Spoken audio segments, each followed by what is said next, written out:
Hi everybody, welcome to this week's video tip of the week. This week I'm going to talk about a subject that I have been more recently thrown back into and very excited about, which is being a vegetarian. I was a vegetarian for about 3 years, a number of years ago, and then when I was doing bodybuilding, I gradually got back into eating animal-based protein.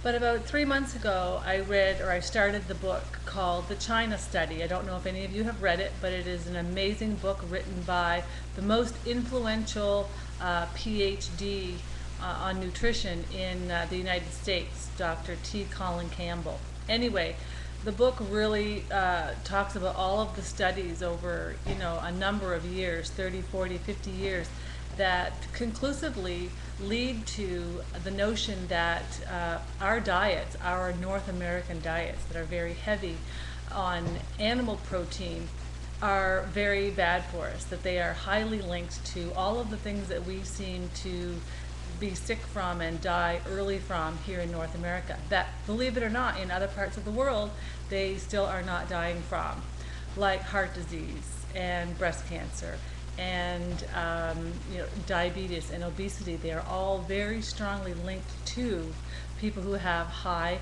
percentage of diets derived from animal products. And some of you may say, oh, well, I don't eat much red meat, so I don't fall into that category. But it's not just red meat.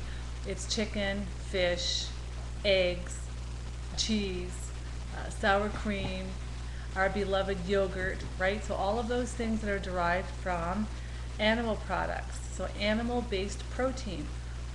So what I would at least like you this week to think about or consider is, how could I reduce my intake of animal protein to give me a little better health, and maybe reduce some of those risk factors that are related to taking in too much animal protein.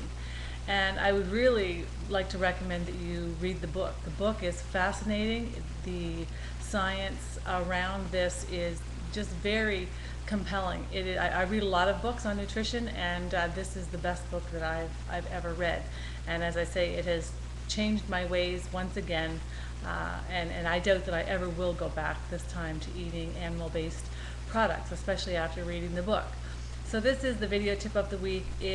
I believe it's a very good thing to do for your health and for your fitness, is to evaluate your diet and see if you can lean more heavily on fruits, vegetables, whole grains, and non-animal sources of protein like nuts, seeds, legumes, lentils, beans, rice. There are lots of ways to get protein other than animal-based proteins. So until next week, keep fit, keep moving, and be well. Bye.